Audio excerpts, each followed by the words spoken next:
Bon midi tout le monde. Juste par curiosité, qui ici à main levée, on ne le fera pas par acclamation parce qu'on est dans une bibliothèque, là, mais qui ici à main levée est dans le programme de jeux vidéo à l'UQAC? Ah, ben, super. Qui ici va participer au Game Jam la fin de semaine du 11 octobre? Excellent, cool. Ceux qui n'ont pas levé la main, informez-vous, c'est vraiment cool parce que sinon vous êtes en AMI quand même. Hey, avant même de me présenter, je vais faire une petite décharge pour starter la conférence. Tout ce que je vais dire aujourd'hui ne concerne que Samuel Taillon. Oui, on travaille, on a Totema Studio qui est notre studio indépendant, mais là, c'est vraiment Samuel qui vient vous parler de, selon lui, c'est quoi la philosophie indépendante, parce que sûrement que vous vous en doutez un peu, c'est comme n'importe quelle philosophie, je pense, c'est sujet à interprétation selon les personnes. Puis il y a même des fois des petits débats à l'interne pour savoir est-ce que c'est un jeu indépendant, c'est un studio indépendant, est-ce qu'il faut être un studio indépendant pour faire un jeu indépendant. Bref, il y a plusieurs facettes de qu'est-ce qu'un milieu ou un jeu indie. Donc moi, c'est ma perception un peu de tout ça. Et c'est aussi la première fois que je fais cette conférence-là. Donc ça va être à la bonne franquette. Je fais j'ai fait des petites recherches à travers tout ça. J'ai comme établi des prémices des fois, mais si vous voulez en discuter après, vous avez d'autres points de vue là-dessus, complètement ouvert à en entendre parler, ça va me faire plaisir.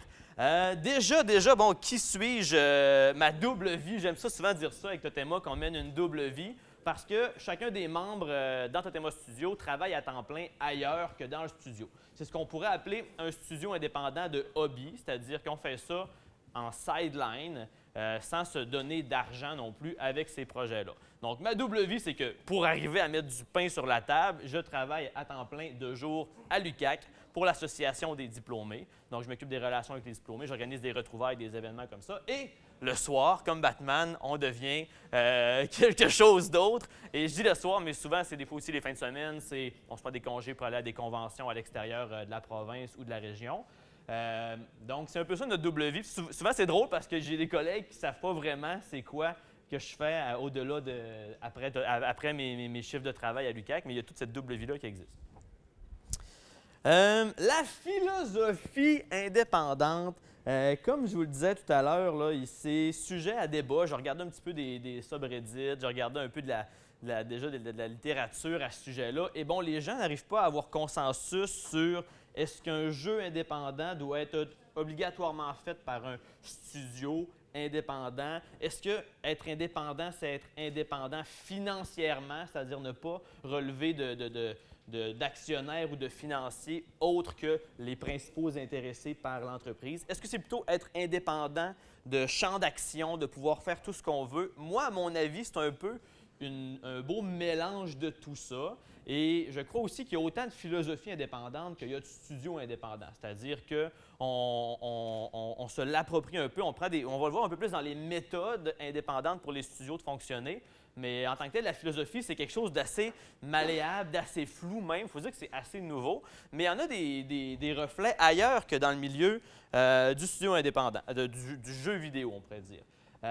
J'ai trouvé une citation que j'aime beaucoup, qui, si je le résume en anglais, pourrait dire que finalement, les jeux indie sont vraiment incroyables pour une raison principale parmi les autres, c'est qu'ils sont permis de faire des choses sans avoir à s'excuser.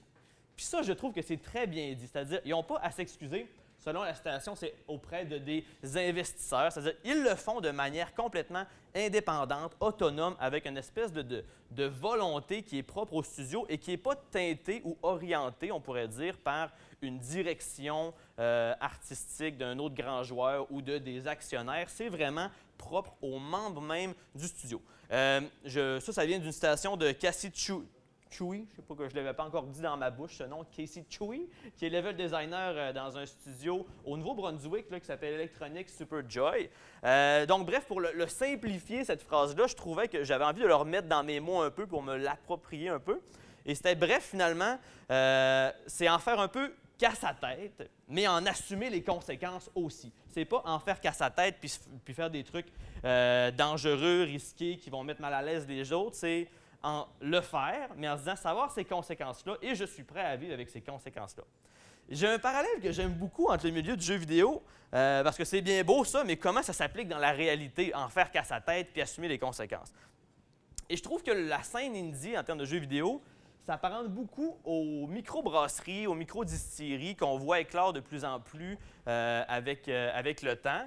Et ça se ressemble à plusieurs niveaux. Donc, j'ai voulu faire des comparatifs. Donc, déjà, pour les studios ou les microbrasseries qui se déclarent, on pourrait dire, indépendantes ou microbrasseries, il y a le fait de pouvoir prendre des risques en essayant autant que possible de limiter les conséquences négatives, les effets négatifs. Et ce que je veux dire par là, c'est que dans le milieu de la microbrasserie, si je veux essayer une nouvelle bière, prendre le risque de faire une bière, disons, aux algues, tu sais, bien, je vais décider que c'est une vision, que je veux essayer ça, une bière aux algues, mais je vais diminuer le risque en ne faisant pas, on va dire, 5 gallons, 5 tuyaux énormes de cette brasse-là. Je vais commencer de manière plus artisanale, plus micro-distillerie et essayer comme ça tranquillement en itérant puis en essayant de l'améliorer pour ensuite essayer d'avoir un marché ou pas avec ça.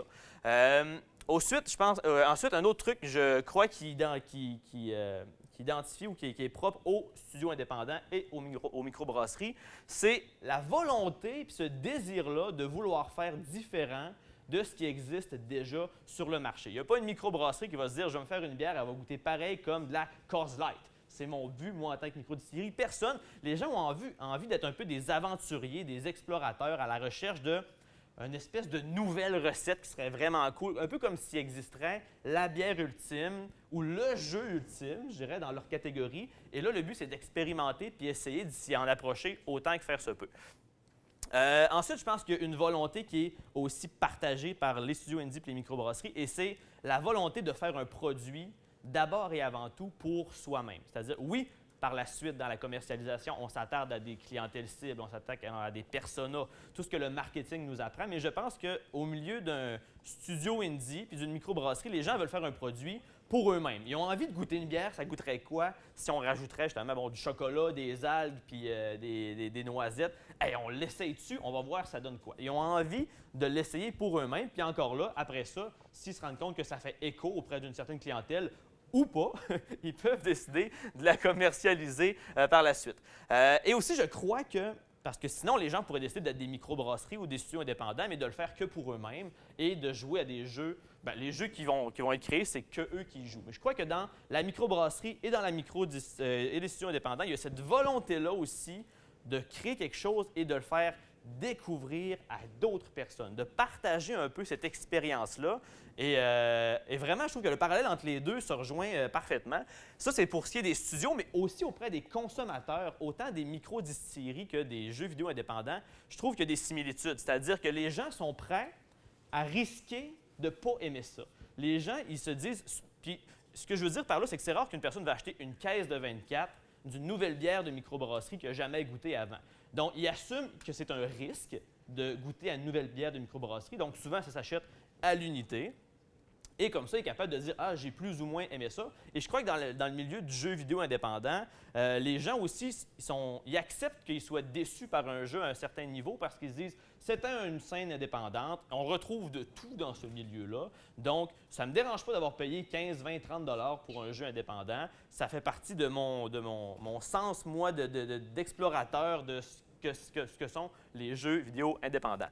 Aussi, je pense que ce qu'il y a de commun aux consommateurs de jeux indie puis de microbrasserie, c'est qu'ils aiment essayer des nouvelles choses, au même titre que ceux qui les font aiment essayer des nouvelles choses. Ceux qui l'aiment les découvrir veulent, tu sais, mettons que tu trouves ta bière de microbrasserie qui est parfaitement à ton goût, tu ne vas pas t'arrêter là, de dire « Bon, mais je l'ai trouvé, je ne cherche plus ». C'est l'idée même de découverte qui intéresse les consommateurs dans ces deux champs-là. Et finalement aussi, pour les deux, il y a le désir de vouloir le partager parce qu'une bière, c'est un truc qui se partage, on fait ça entre amis. Souvent, le milieu du jeu vidéo, c'est un truc que même si on joue solo, c'est un truc qu'on aime ça parler avec les gens autour de nous. Donc, il y a cet intérêt-là, autant pour les fans de bière de micro que pour les jeux indépendants, de parler, de faire partie de cette communauté-là, de se retrouver sur des forums, sur des chats ou même au comptoir d'une microbrasserie pour échanger autour de ça. Donc, c'était ça pour mon petit parallèle parce que je trouve que ça situe bien ma vision de qu'est-ce que l'indépendance en lien avec les microbrasseries. Est-ce qu'il y a des questions par rapport à ça? Ça fait-tu du sens? Un peu? Ça fait sens? Super. Bon, là, j'ai expliqué un petit peu c'était quoi pour moi la philosophie indie, mais l'idée aussi, c'est de prendre Totema Studio, qui est un studio qu'on a starté, nous, en 2014 officiellement, mais 2013, on va dire officieusement, avec une gang d'amis. Et on est maintenant enregistré, on a des projets de sortie, on est même reconnu, je vous dirais, là, au Québec. C'est le fun, on va dans des conventions, on commence à être connu auprès des consommateurs, mais aussi auprès de tous les autres développeurs indépendants. Il faut dire que quand on arrive, on est des gars du Saguenay, fait qu'on déplace de l'air, puis on est content d'aller les trouver, fait que c'est drôle. Et donc, l'objectif aujourd'hui avec vous, c'est de regarder, OK, on parle de philosophie indépendante, comment que ça s'applique, nous, dans notre entreprise, en disant pas du tout, là, puis ça, chaque fois qu'on parle aux étudiants à l'AMI, on ne veut pas que ça devienne le modèle à suivre en tant qu'Indie. Le but, c'est pas ça. C'est nous, la manière qu'on fonctionne, qui est remplie de qualité, mais aussi remplie de défauts ou de trucs qui font en sorte qu'on va à une certaine vitesse en développement plutôt qu'une autre. Mais c'est de vous montrer que c'est un modèle, puis de regarder aussi ensemble c'est quoi les autres alternatives à ces modèles-là qui existent. Parce que, juste encore là par curiosité, est-ce qu'il y a des gens qui ont des projets Indie en sideline déjà personnellement ici? 1, 2. Alors, c'est timide. Des fois, on n'ose pas trop comme s'assumer j'ai codé quelque chose, mais c'est pas encore parfait, fait que je ne le montre pas. Je comprends complètement. Donc, ce qu'on va faire ensemble, c'est regarder Totema Studio sous 4 principaux aspects. Déjà, l'entreprise, l'entité qui est le studio. Ensuite, les projets qu'elle sort, les bières de microbrasserie, on pourrait dire qu'elle sort sur le marché. L'équipe dans ce studio-là. D'ailleurs, j'ai mes 2 collègues qui sont là, Gabriel et François. Levez votre main! Yeah. Yes, c'est good. Et finalement, le financement, ou savoir comment on fait pour avoir de l'argent, parce qu'au final, on en a besoin à un moment dans la production d'un jeu vidéo, assurément. À différents niveaux. Là. Je vous dirais, des fois, ça peut être plus maigre que d'autres, mais bon. Déjà, pour commencer, là, je voulais parler de l'historique de Totema Studio, là, mais c'est genre ultra simplifié. Pour ceux qui sont curieux d'en apprendre plus sur notre entreprise, allez sur totemastudio.com, il y a une petite section historique. Puis à chaque fois qu'on a un highlight, on pourrait dire, de notre année, là, on le mentionne là-dessus. Puis on le fait pour nous déjà parce qu'on trouve ça intéressant de s'y référer puis se dire à un moment donné, wow, regarde tout ce qu'on a accompli. Ou wow, cette année, on a été juste dans un seul projet. Puis ça a été pas mal ça notre année. Mais bref, c'est ça. Donc, historiquement, en 2013, on était une gang, on était moi, François, coloc. Pas pantoute dans le milieu du jeu vidéo. Moi, pour vous le dire, je suis graphiste de formation. François est ergothérapeute et Gabriel est en programmation chez TLM. Et là, au début, Gab n'était même pas là. Il y avait moi, François et d'autres amis. On se dit, on a une idée de jeu, ça n'existe pas, on aimerait ça jouer à ça. Qu'est-ce qu'on fait? Bien, essayons de le faire. Donc, en 2013, on avait cette idée-là d'un jeu, et même pas d'un studio qui ferait des jeux. On avait un projet en tête. On se dit, on va essayer de le faire. Donc, on était rendu avec un tableur Excel avec 300 habilités de personnages. On pouvait faire des combats un peu à la manière d'un tabletop à la Donjon Dragon, c'est-à-dire tu mettais des points, ça te débloquait des skills qui étaient accessibles, tu avais un maximum de slots de skills. Et bon, là, on pouvait faire des combats entre nous. Et on avait un malin plaisir à jouer à ça. Et on a passé une année là-dessus, à essayer aussi de comprendre Unity parce qu'on n'avait personne comme pour nous l'enseigner vraiment à ce moment-là.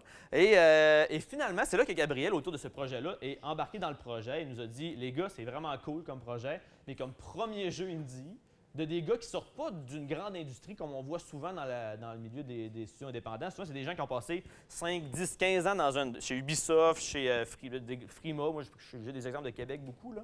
Mais qui, après ça, se disent « j'ai un projet personnel, je le fais ». Donc, ils ont l'expérience, ils ont le bagage. Nous, c'était vraiment pas notre cas, à part jouer à des jeux depuis qu'on est jeune, puis d'avoir trippé Donjon Dragon, puis d'avoir des trucs comme ça. Sinon, programmation, on n'en avait pas du tout. Et là, Gabriel est arrivé en disant « les gars, on va scoper différemment, on va ramener un peu, puis on va se poser la question, mettons qu'on ne ferait pas ce jeu-là, quel autre jeu on aimerait faire? » Et on s'est aperçu que ce qui nous motivait chez Totema Studio, c'était de faire des jeux multijoueurs locaux. Et là, je joue ma cassette quand je parle de mon entreprise. Les gars sont tannés de m'entendre la dire, mais ce qu'on veut faire, puis c'est encore le cas, même si je suis tanné de le dire, c'est encore ce qui nous motive personnellement, c'est de faire des jeux qui vont permettre aux gens de se rapprocher physiquement entre eux. T'sais, on entend souvent parler que la technologie, ça isole les gens dans leur téléphone cellulaire, dans leurs jeux en ligne. Nous, on pense que la technologie peut aussi être le prétexte pour rapprocher physiquement les gens entre eux. Donc, du couch gaming, du party game, même des fois, on se rapproche presque des jeux de société, c'est-à-dire ça se passe sur un écran de cellulaire, mais l'objectif, c'est plus une interface au jeu qui se passe vraiment entre les joueurs autour du cellulaire. Donc, en faisant cet exercice-là de brainstorm, puis en écartant ce premier projet-là, on s'est rendu compte qu'en le distillant, ce premier projet-là, ce qui restait, j'aime ça, j'ai fait plein d'allusions aux microbrasseries, microdistilleries, en le distillant. Il nous restait cette idée-là de rapprocher les gens. Donc, on s'est dit, parfait, brainstormons autour de ça. Et on s'est dit, ben là, cool, on a une idée de jeu qu'on met sur la glace pour quelque temps. Là, on a une autre idée de jeu, mais Christy, on est rendu comme, on pourrait être une entreprise. Et là, pouf, Totema Studio est apparu dans l'univers. On a dit, hey, on se fait une entreprise, notre mission, c'est ça, c'est de rapprocher les gens autour de des jeux vidéo.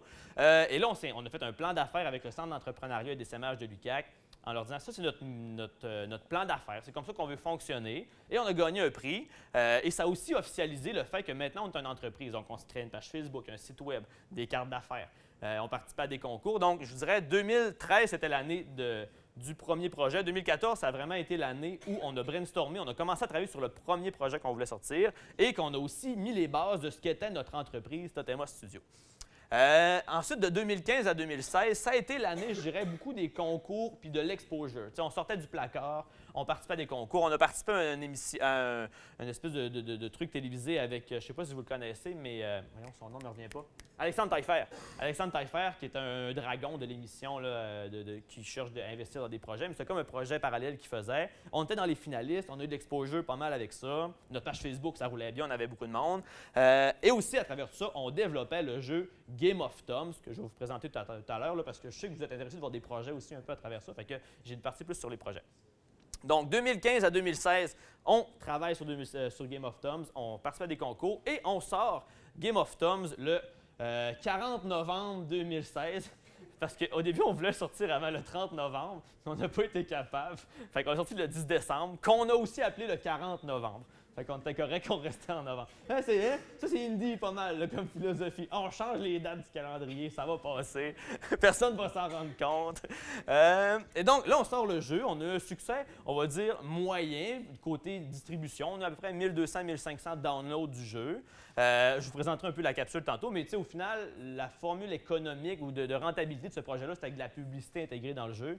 Et ça n'a pas été ce qui a été le plus payant, mais c'est pas grave parce que l'objectif de ce premier projet-là, c'était d'en faire un. C'était de faire la boucle complète de l'idéation jusqu'à la distribution et la promotion par la suite, de le sortir sur les stores parce que c'est un jeu mobile qui était sur iOS, sur Android, donc de découvrir comment ça marchait. Puis pendant tout c'est le jeu qui nous a le plus fait sentir, je pense, comme des explorateurs. Puis c'est drôle parce que même le visuel du jeu fait très jungle, fait très exploration, là, mais on partait à l'aventure, on voulait faire un jeu. Puis on rencontrait quand même il y a une rivière. C'est comment qu'on va faire pour traverser la rivière? Ben, on se trouve-tu des outils qui vont pouvoir être répétables par la suite dans d'autres projets ou on le hard-code, puis on se le clenche, puis on veut finir le jeu plus vite. On était plus dans l'idée de le faire avec des outils qu'on est capable de répéter parce qu'on avait une vision sur le long terme de faire des jeux multijoueurs locaux. Fait que ça nous a quand même bien servi. Et donc, ensuite, on sort le jeu 2016, 2017 à 2018, parce qu'on avait passé quand même plusieurs années. Si on le compte depuis 2014 à 2016, à peu près 2 ans et demi à faire un seul jeu. On s'est dit, là, c'est beaucoup de temps qu'on se rend compte qu'on investit dans un jeu.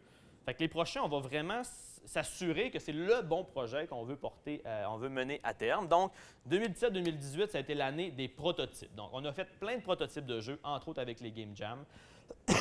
On les a fait tester dans les conventions ici au Saguenay, un peu à l'extérieur aussi. On s'est monté une plateforme de sociofinancement avec Patreon pour avoir des gens qui nous suivent, qui essayent les jeux, nous donnent du feedback par rapport à ça. Et on en est fini par choisir en 2018 que le prochain jeu qu'on allait sortir était Zombiotic, qu'on va vous présenter tantôt, qui est sorti sur Steam récemment et qu'on est en train de sortir, de porter sur console. D'ailleurs, Frank écrivait avec le gars de Nintendo tantôt sur son cellulaire pour qu'on le sorte d'ici mai 2020.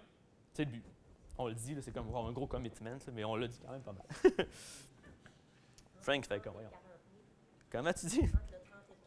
Entre le 30 et le 40 mai, oui, exactement. Ça arrive d'être dans ces eaux-là. Donc, je trouvais ça intéressant de faire un bilan de ces 6 années-là. Et je me dis que, bon, bilan, juste en chiffres, on a un jeu, sur 6 ans, un jeu de commercialisé. Sur 6 ans, on a 7 à 8 prototypes jouables qu'on a développés. Et on est 3 co-associés et une vingtaine, parce que là, je vous ai montré mes 2 co-associés avec qui on est dans Totema, mais autour de ça, c'est ajouté une vingtaine, je vous dirais, de personnes qui sont venues donner des fois un coup de main pour ne serait-ce qu'une soirée pour nous avancer sur un truc qui nous buguait. Des fois, de nous donner des conseils plus que de participer vraiment à mettre les mains à la pâte. Mais bref, une vingtaine de personnes qui ont gravité autour de ça, de manière, encore une fois, complètement bénévole, puis par plaisir, puis aussi par aspect social, je dirais, de se retrouver entre amis le soir pour se voir. Et on a fait aussi, ça je trouve que c'est le truc le plus remarquable, on n'a pas manqué, je pense pas qu'on a manqué 12 rencontres en 6 ans. En 6 ans, on se fait une rencontre chaque jeudi soir ou mercredi soir depuis 6 ans, puis si on en a manqué 12 en 6 ans, c'est gros. Donc ça, je trouve que c'est un bilan intéressant à voir. On a réussi à continuer, malgré qu'on ne sortait pas de jeu. Des fois, la motivation, on le ressentait. On aimerait ça sortir quelque chose bientôt, mais bon, les temps de production n'étaient pas toujours très de notre côté. Donc, je trouve que dans le bilan, c'est intéressant de le dire, ça. Et les constats que j'en fais de ce bilan-là, c'est que, bon, déjà, moi, personnellement, mais je pense aussi que ça transparaît dans notre manière de travailler un peu ou de comment qu'est-ce qu'on aime faire, c'est qu'on aime mieux concevoir des jeux que les vendre. T'sais. On aime ça être dans l'idéation, même aussi dans l'application, commencer à le programmer, tester des trucs. Mais quand on arrive, ça c'est peut-être plus personnel parce que je m'occupe de la promotion, de la communication, mais quand j'arrive pour le vendre, je trippe moins que le faire. Là. Je veux de le développer puis de créer quelque chose. Ça, c'est mon constat personnel. Ensuite, un autre constat que je fais, c'est que oui, nos jeux ont pour objectif, dans leur gameplay, dans la manière d'y jouer, de rassembler les gens, mais ça a comme un peu transcendé sur la manière qu'on a de faire des jeux, c'est-à-dire que nous aussi, en faisant les jeux, on rassemblait des gens. On se regroupait dans un sous-sol. Je vais vous avouer que des fois, on prenait quelques bières. C'est notre aspect social, mais on s'est dit quel bel état d'esprit pour un studio de le faire dans le même état qu'on veut que les gens y jouent aussi. C'est-à-dire, de soirée, entre amis, on est comme dans le même état d'esprit un peu que les joueurs qui vont y jouer. Donc, le constat qu'on se fait, qu'on est quand même ce qu'on pourrait appeler, que je vous disais au début, un studio de hobby, c'est-à-dire qu'on n'a pas de salaire associé à ça. On fait ça à temps investi personnellement, après le travail. On fait ça parce qu'on aime ça, donc tout ce qu'on pourrait apparenter à un hobby. Mais qui dit hobby ne veut pas se limiter à ça nécessairement. On regarde des brasseurs artisanales qui font ça dans leur sous-sol, puis à un moment donné, ils commencent à avoir une popularité, puis bon, ça grossit, ça grossit. Les projets. Ah non, avant les projets, j'aime une image, c'est l'image du bateau. Là, je vous dirais, si on se compare avec des grandes entreprises dans le milieu du jeu vidéo qui ont une destination où se rendre, nous on fait ce jeu-là, ils ont des équipes faramineuses, ils ont des ressources, on va dire en carburant ou quand même impressionnantes, mais ils ont un goal, ils s'en vont là, il faut faire triper les touristes dans le bateau, etc. Nous, si on se compare à ça, on est plus un petit bateau de pêche. Ça ne veut pas dire que la petite pêche, elle ne peut pas être super cool puis de sortir un super poisson qui va être super populaire, mais ce qui fait qu'on va moins vite, on se tourne plus rapidement par contre. C'est le fun, tu vas moins vite, tu tournes plus rapidement, ce qui fait que tu peux ratisser des fois, tu peux découvrir des trucs que le grand bateau qui traçait sa ligne dans une direction n'aurait pas vu. Puis c'est aussi comme un bateau de pêche, je trouve, les gens qui sont dedans sont contents d'être dedans. Ils sont là pour l'activité. Fait que là, arrête-toi donc ici, Jean-Guy, on va pêcher un peu. C'est un peu la manière qu'on travaille. On essaie-tu de faire ça? Alors, on pourrait se faire un game jam pour l'essayer. OK, on le met dans la liste pour les prochains game jams. Parfait. On viraille, on essaye des trucs. Puis, en cherchant comme ça, on trouve des pistes intéressantes dans nos projets. Les projets, parce qu'on aime ça les montrer. Si ça vous intéresse, je peux passer vite, mais je trouve ça intéressant quand même d'y parler là, rapidement. Déjà, Game of Tom, je vais juste décoller la petite vidéo. Je ne sais pas si le son va être fort, on va le découvrir ensemble. Votre pouce. Qui aurait pu prédire qu'un destin aussi incroyable l'attendait? Plongez votre pouce dans l'aventure de sa vie. Affrontez les adversaires sur son chemin avec stratégie, dextérité et rythme. Une fois entraîné, défiez les pouces de vos amis pour prouver votre valeur. Ainsi, peut-être, votre pouce accomplira-t-il sa destinée. On se prenait pas très au sérieux. L'idée, c'était que c'était ton pouce qui, depuis le début, était destiné à quelque chose de plus grand que ce que tu lui faisais faire à tous les jours. Et là, dans le jeu Game of Thrones, on le plonge dans une espèce de quête tribale, de recherche de transition vers l'âge adulte. Donc, mais à la base, c'était une idée très simple. C'était de faire, la guerre des pouces. On tient nos mains, puis là, il faut écraser le pouce de l'autre. On s'est dit, c'est drôle ça. On pourrait le faire avec un écran cellulaire interposé comme entre les deux. Fait que là, on a dit parfait, on va faire un jeu de rythme où deux joueurs face à face, en tenant un même téléphone cellulaire, vont devoir suivre le rythme, faire des actions, soit attaquer, bloquer, se donner de l'énergie et se soigner. Et le plus rapidement possible, essayer de battre le pouce adverse. Et donc, on a commencé par cette idée-là de faire un jeu multijoueur local autour de ça. Et là, on s'est dit, ça pourrait être le fun de jouer aussi, on va se le dire, sur la toilette. Donc, on a dit, on va faire une version solo aussi. Donc là, encore là, comme c'était le premier jeu, c'est tout le temps, avoir su, on aurait peut-être dû le penser à l'avance parce qu'on aurait sauvé du temps. Mais bon, là, on était dans l'expérience, on découvrait des trucs. Donc, on a fait un mode solo qui est drôle, qui est très drôle. Donc, Game of Thumbs, si ça vous intéresse. Puis là, la campagne de promotion, on avait fait une espèce de campagne d'image où on plongeait des pouces dans des situations très épiques, c'est comme un pouce président des États-Unis ou un pouce astronaute, comme ton pouce peut faire quelque chose de plus que ce que tu lui fais déjà faire. Ensuite, là, c'est le seul jeu qu'on a commercialisé, Game of Thumbs, c'est celui que je vous ai présenté. Sinon, on a travaillé sur plusieurs prototypes au cours des années que je vous parlais de prototypage, dont un. Puis tous ces prototypes-là sont accessibles à notre communauté Patreon. Même si des fois, c'est pas balancé, c'est plein de bugs, on les met quand même disponibles en version, soit qu'ils peuvent l'installer sur leur cellulaire ou sur ordinateur, en version alpha ou bêta pour les tester. Puis en même temps, ça fait bien parce que ça nous fait aussi des commentaires constructifs. Ah, ça, j'ai aimé ça j'ai joué avec ma fille, elle n'a pas compris, admettons. Octopio, c'est très niaiseux, là, c'est une pieuvre qui a mangé un trésor. Le but, c'est de la secouer pour qu'elle rende le trésor qu'elle a mangé, mais pas de la faire vomir. Fait que là, tu la secoues, elle rend des pièces. Oh, tu arrêtes de la brasser, tu la passes au joueur suivant, puis ça tourne jusqu'à ce qu'il y ait 5 tours découlés et qu'un joueur ait ramassé plus de pièces d'or que les autres. C'est un principe un peu de la bombe où le truc qui tourne, puis à un moment donné, la musique va arrêter, puis c'est lui qui va être éliminé. C'est un peu ce principe-là. School Escape, qui est un projet qu'on va travailler probablement assez rapidement. Le prochain projet de longue haleine qui risque d'être mené par Totema Studio, c'est probablement celui-là. Et ça, on l'a amené à la série Indie d'Ubisoft où on l'a présenté, puis on s'est rendu à la finale, dans le fond, du défi de la série Indie Ubisoft.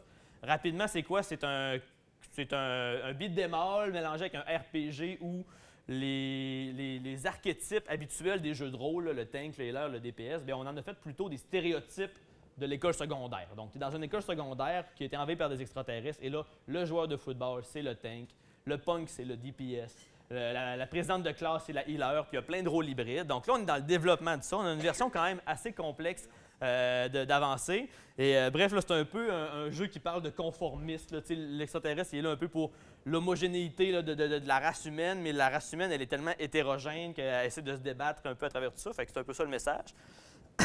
Ça, c'est les projets qu'on a menés hors Game Jam, parce que sinon, des projets de Game Jam, on en a fait un char et une barge, comme on dit au Québec. Donc, on en a fait 5 en tout des Game Jam depuis qu'on est enregistré en tant que studio. On a fait celui de, je ne me souviens pas des années, mais No Signal, qui est notre première expérience de Game Jam, où c'est là que tu te rends compte qu'il faut que tu dormes un minimum dans la vie quand tu fais un Game Jam, parce que sinon tu deviens bête et méchant avec tes collègues. Ils pas tant que ça. Donc, No Signal, c'était des scouts dans une forêt qui essaient de trouver le meilleur endroit avec le réseau cellulaire. C'est ça l'idée. Fait que là, ils essaient de trouver, tu as comme un petit gauge de combien que mon réseau pogne. Fait que là, il faut que tu te promènes en coopération, il faut que tu fasses des trucs ensemble. Et là, on ne voulait pas faire mourir des scouts parce que c'est trop trash, ces pauvres scouts dans la vie. Fait que là, on a dit à la place, ils vont avoir une barre de motivation. Tu sais, un scout, c'est motivé. Fait que si jamais leur barre de motivation atteignait 0, la partie était finie. Mais en faisant des trucs ensemble, genre en allumant un feu, en restant autour puis se faire des stratégies ou en réussissant à construire un pont, mais là, leur motivation montait, mais sinon, ils étaient en train de descendre parce que là, ils commençaient à perdre espoir à trouver le meilleur réseau cellulaire. Puis là, la joke à la fin, c'est que quand tu poignais le réseau, ben, c'était pour écouter des gifs de chats. Genre, c'était même pas pour appeler de l'aide, c'était pour écouter YouTube. Ça, c'était risqué dans le sens où on n'avait jamais fait de jeu en 48 heures. Fait qu'on voulait l'essayer. On était avec une forme assez simple de jeu coop quand même, mais le risque, c'était d'en faire un Game Jam. Deuxième Game Jam, on est allé un peu différemment. Déjà, on s'est dit, hey, on va faire du 3D. On n'avait jamais fait de 3D. C'était le pire 3D ever, OK? C'était fait avec des blocs dans Unity qu'on empilait. Fait que, c'était débile pour la carte graphique. Elle gérait une ville faite en plein de petits blocs empilés. Là. C'était vraiment pas l'idéal. Et surtout, ça se jouait de manière un peu bizarre. C'était un joueur, clavier-souris sur un écran, contre 4 joueurs sur un écran split screen avec des manettes. Donc, tu sais, l'accessibilité, on repassera, là, c'était pas super, mais c'est pas grave, pour un Game Jam, on voulait essayer ça. Puis effectivement, c'était très cool. Le thème, c'était Orwell avait raison. Donc, un joueur contrôlait la pyramide qui était de Great Watcher. Elle se promenait dans une ville où il y avait plein de NPC, toutes pareilles, mais il y en avait 4 là-dedans qui étaient des joueurs, mais ils étaient pareils aux NPC. Fait que là, c'est un peu la cachette pour le joueur qui essaie comme de se promener à ta même vitesse que les NPC pour pas se faire pogner. Et là, il fallait que tu désactives des pyramides, des trucs comme ça. City Crashers, c'est un jeu encore là avec manette en split screen où tu étais un robot dans une ville. Il fallait que tu avais 45 secondes pour faire le plus de dégâts possible en ravage le matériel dans la ville. C'était calculé en millions de dollars en haut de pertes. Sinon, le Game Jam qu'on a fait l'automne dernier, il y a 1 an, qu'on va participer d'ailleurs, celui qu'on fait à domicile, on a décidé de... Oh, je suis revenu. OK, c'est bon. On a décidé de faire de la VR parce que j'avais un casque de VR puis on s'est dit c'est un risque, on l'essaye de faire un jeu en VR. Fait que là, je vais vous montrer une petite vidéo, je pense. Ça s'appelait Catadine VR.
Dans le fond, Katadyn VR, le thème c'était changement. On s'est dit, on va faire les changements de météo, de saison surtout, parce que c'était l'automne, on voyait les feuilles changer, on dit c'est concept, on fait de quoi là-dessus. Donc, un joueur en VR était l'esprit de la montagne, donc un géant autour d'une montagne. Il devait protéger sa montagne contre les joueurs, qui étaient 4 petits personnages qui, eux, jouaient sur un écran d'ordinateur avec des manettes. Et l'objectif, c'était vraiment de créer ce sentiment-là d'être immense quand tu es le joueur en VR. Puis là, tu tournais autour de la montagne et là, tu voyais tes potes, là, tes amis, qui étaient des petits personnages autour de la montagne, qui essayaient de la gravir pour voler les diamants qui étaient dedans, puis les ramener dans leur village. Puis toi, pour les empêcher de faire ça, tu utilisais les pouvoirs des saisons. Fait que là, tu pouvais leur tirer des éclairs, comme on voit là. Tu pouvais leur lancer des balles de neige, tu pouvais faire des tornades de feuilles d'automne, bref, un paquet de trucs. Et ça, on a vraiment trippé. Puis la vidéo qu'on a dans le footage, là, c'est que du stock fait en 48 heures pendant le Game Jam. On y a retravaillé un peu parce qu'on veut le porter sur Oculus, mais ce qu'on voit là, c'est purement du stock de Game Jam. Et sinon, l'autre jeu, je ne mettrai pas les vidéos parce que ça lag trop, là, mais le jeu qu'on a fait à l'hiver passé, qui était Beer Please, qui était notre premier jeu solo. On a dit, hey, on va faire notre risque, notre défi, c'est de faire un jeu solo. On n'a jamais fait, on fait tout ça du multijoueur local. Puis, tu sais, faire du multijoueur local, tu as un défi aussi, mais souvent, l'adversaire, c'est toujours un autre joueur. Mais là, c'était de faire en sorte que l'adversaire, c'était le jeu lui-même, comme si on avait fait un jeu de coop, qui est un peu le cas avec des jeux comme School Escape, là. Mais c'était vraiment de faire à un joueur, d'essayer d'avoir le sentiment quand même de plaisir à travers ça. Donc, c'est ça le défi pour Beer Please. Ces jeux-là de Game Jam se retrouvent tous sur Game Jolt, d'ailleurs, à part pour Katadyn VR. Ben, quoi qu'il l'ait peut-être, sauf que ça te prend tout le setup pour le faire rouler quand même. Là. Sinon, le prochain jeu qu'on sort, qui est Zombiotic, ça c'est dommage.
Donc, Zombiotic, c'est le jeu qu'on a décidé de faire de mettre le plus de temps pour le sortir pour 2019 et 2020. C'est un jeu de tag. Dans le fond, tout le monde commence comme un humain. Il y a un joueur qui est choisi pour être le premier zombie. Le but du zombie, c'est de toucher les humains. Les humains, c'est de ne pas se faire toucher par les zombies.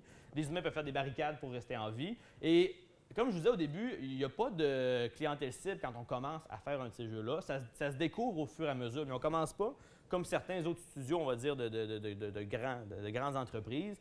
Il commence, on va s'adresser à Ginette, une madame de 55 ans qui fait des puzzle games sur son cellulaire. T'sais. On ne part pas avec cette image-là. On se dit, on va faire un jeu que nous tenterait de jouer. Puis après ça, on se rend compte que ça tripe auprès des familles, ça tripe auprès des gens qui sont moins des gamers. Puis même ce qui est fun avec Zombiotic, c'est que comme les contrôles sont super simples, c'est une manette, un bouton, puis que l'objectif est très simple aussi, de fuir ou de courir après quelqu'un, tout le monde le comprend, ça. Donc, on est capable de ramener le joueur hardcore au même niveau que le noob, on va dire, lui qui joue presque jamais, et tout le monde est capable de jouer ensemble sans laisser de chance nécessairement aux autres.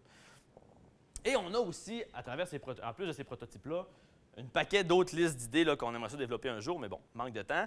Le bilan des projets, c'est qu'on a 8 prototypes jouables avec des styles de gameplay vraiment différents quand on compare ça. Oui, on partant de l'idée que c'est du multijoueur local, mais de l'un à l'autre, ça change quand même beaucoup.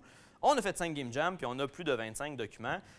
Donc, je pense que les constats qu'on fait un peu de ça, c'est que notre efficacité est en 48 heures pour un Game Jam, c'est impressionnant. Sauf que nous, des fois, à travailler seulement des 5-6 heures par semaine, on se démotive, mais ça avance pas super vite nécessairement. Mais quand on fait un Game Jam de 48 heures, c'est bon pour le moral des troupes. C'est genre, wow, OK, on amène des trucs à bien, puis c'est impressionnant ce qu'on fait.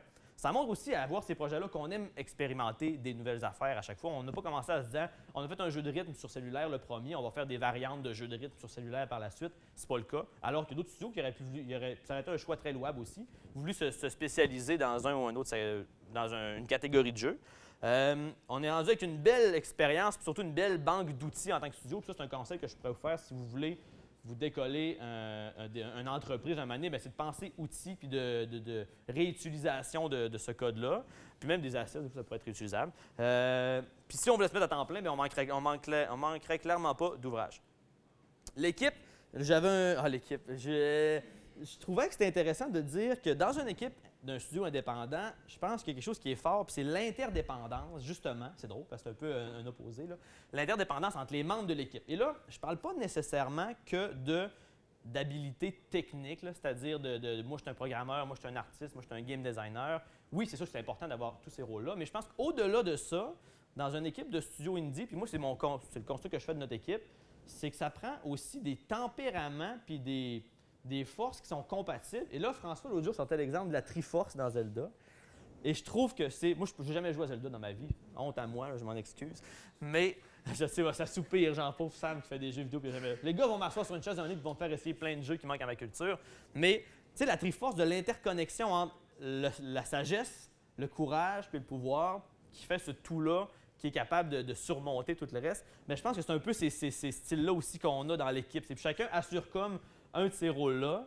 Puis on le sait un peu qu'on est la sagesse. Comme François, c'est la sagesse. Fait que François, quand on dérape complètement puis qu'on s'enligne dans un mur, François, c'est le gars qui dit « Les gars, je pense que peut-être une réserve sur tel ou tel truc. » Moi, je suis le courage, c'est-à-dire c'est moi qui vise le mur puis qui court dedans.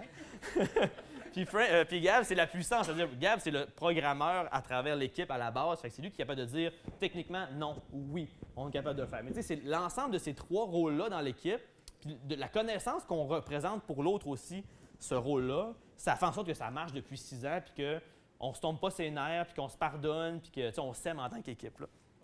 Oh!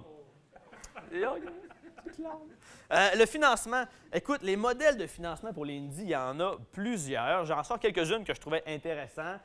Déjà, recevoir des prêts, parce que au Canada, tu as le Fonds des médias canadiens qui donne des prêts, qui assurent des salaires pour des individus dans l'entreprise. Tu peux aller voir aussi un prêt à la banque ou à ton papa pour qu'il te fasse un prêt pour décoller ton projet. Tu as aussi de l'infogérance qu'on connaît plus en termes de outsourcing, c'est-à-dire que tu travailles sur un projet, mais tu fais aussi d'autres projets parallèlement à ça. Mettons, tu travailles pour une autre entreprise ailleurs qui dit « moi, je vais te payer 10 000 pour me faire tant d'assets. » Mais tu dis « Parfait, en tant que studio indépendant, je vais prendre ce contrat-là. Ça va me permettre d'assurer des salaires sur plus de temps pour travailler sur mon studio puis mes projets indépendants. » Tu as le sociofinancement qui fonctionne aussi assez bien, à la fois pour aller chercher du financement, mais surtout, je crois, pour benchmarker puis aller chercher une validation sur ton projet. C'est une bonne idée de continuer dans ce sens-là ou non. Encore là, il faut dire que la promotion puis la communication autour soit bien faite parce qu'il peut y avoir un très bon projet qui soit mal communiqué et que personne n'entende parler. Et puis, il y en a probablement plein d'autres. Pour Totema, ça se concrétise en quoi principalement? Je vous dirais, on a notre plateforme Patreon. J'ai fait un arrondi par année à peu près combien ça nous amène d'income, d'entrée d'argent. Patreon, ça nous donne à peu près 3 000 par année. Tout le Kickstarter qu'on fait, les concours qu'on a gagnés avec le Centre d'entrepreneuriat des SMH de l'UQAC, l'outsourcing, des partenariats qu'on a fait. Si je prends tout ce qu'on a fait puis je fais une moyenne sur 6 ans, ça nous apporte à peu près 3 000 par année. Les vides consignés qu'on ramenait aux dépanneurs, ça nous apportait à peu près 30 par année. Mais c'est quand même une source de revenus.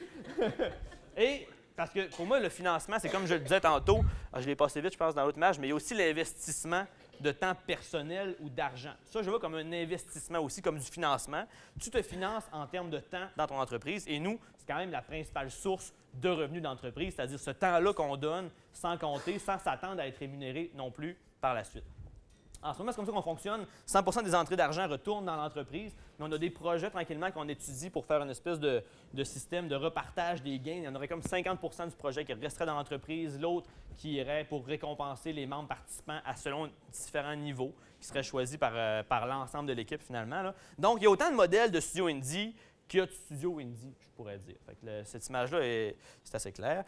Les défis, là, je me suis dit, c'est quoi? Suite à tout ce que je viens d'écrire, Sam, je l'ai fait presque plus que pour moi, mais je voulais vous en faire part quand même. C'est quoi les défis d'un studio comme nous, de mode hobby, on va dire, pour passer au next level, au prochain niveau, puis devenir quelque chose de plus gros? Déjà, c'est d'avoir cette vision-là et cette envie-là de devenir plus gros. Parce que le hobby, ça a aussi un certain charme dans le sens où tu n'as pas d'engagement, tu n'as pas de pression. Tu fais les trucs comme ça te tente, sans demander quoi que ce soit à personne. Donc, est-ce qu'on veut sortir de ce climat-là de hobby, de le faire par plaisir? Ça peut rester du plaisir, ça peut rester un hobby quand même, puis être payé pour, je suis d'accord, mais ça vient avec un lot aussi de questions, puis de stress peut-être aussi à travers ça.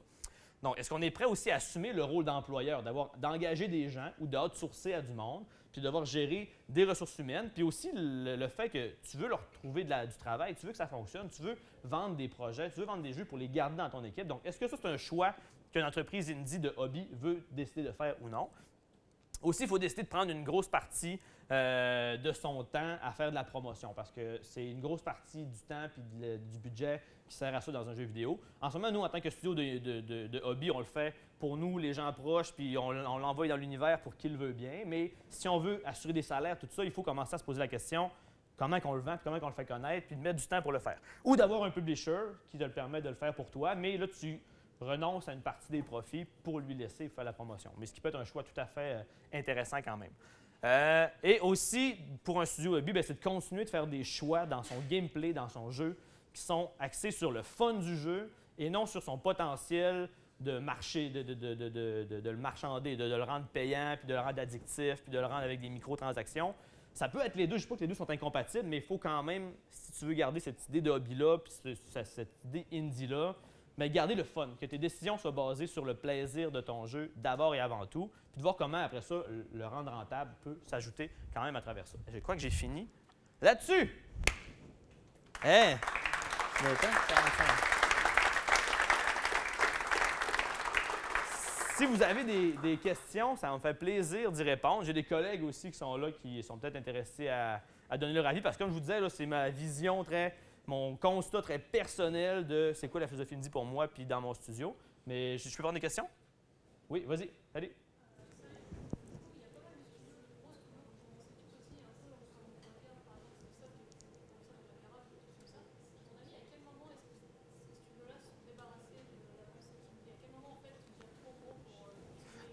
Bien, moi, je me rends compte avec le temps qu'il y a des gros studios que je me rends compte qui ont encore un fond d'indie en eux. T'sais, je pense que c'est con, là, mais je voyais, puis c'est peut-être pas un bon exemple, mais le dernier truc, là, le rond là, de Nintendo, le Nintendo Ring patente, là. Je trouve que ça, en tant que choix, c'est un peu indie. C'est un peu bizarre.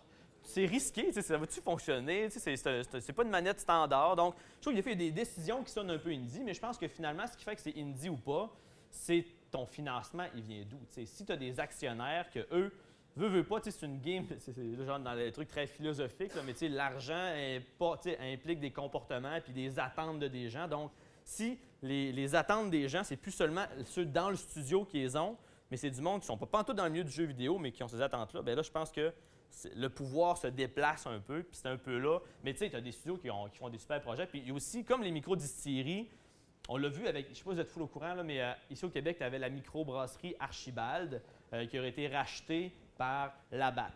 Mais tu sais, il y a un intérêt aussi autour des jeux indie. Puis on en voit Ubisoft qui ont fait Child of Light, qui est un jeu qui, de facture et d'image, ressemble beaucoup à un jeu indie, mais c'est un jeu fait par Ubisoft quand même, qui ont dédié une équipe là-dessus. Je pense que l'intérêt de...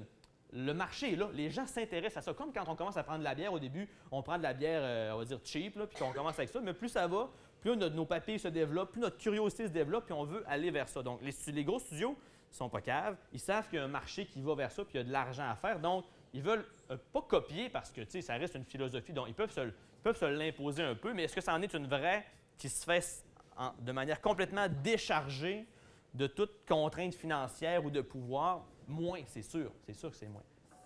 À ce moment-là, je pense que c'est dans l'argent un peu là-dedans, la provenance des fonds. Justine, oui? Et le nom, Totema?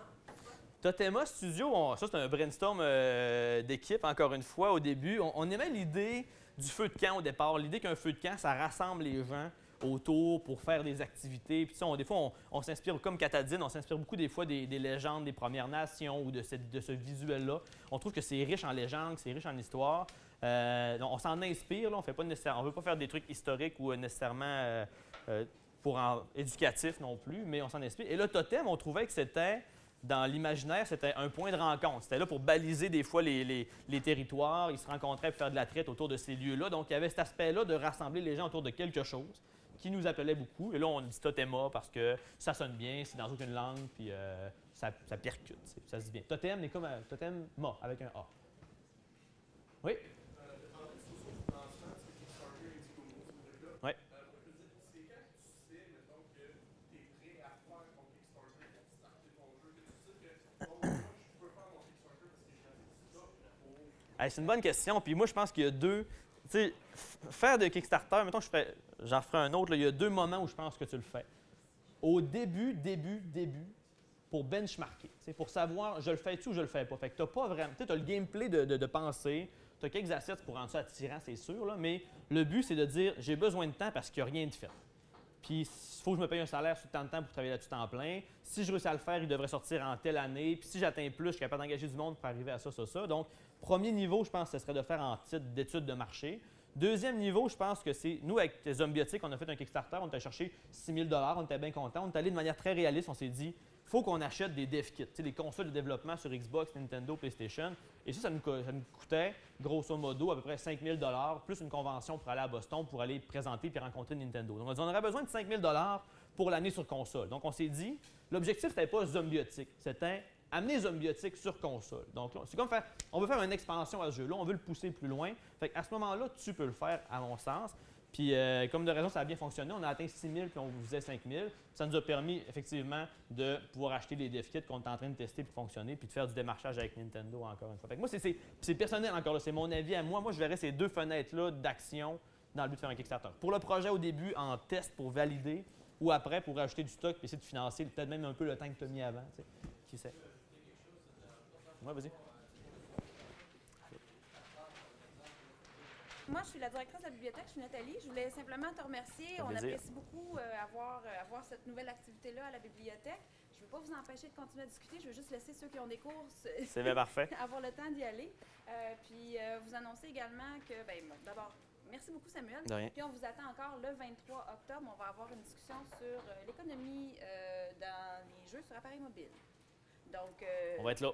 On va venir voir ça. Si vous Excellent. voulez, en tout cas, Totema Studio, Facebook, Instagram, Twitter, YouTube, site web, allez voir ça. Puis on va être au Game Jam. Fait que viendrez nous poser des questions, vous voulez voir ce qu'on fait. Merci beaucoup. Merci beaucoup. Salut.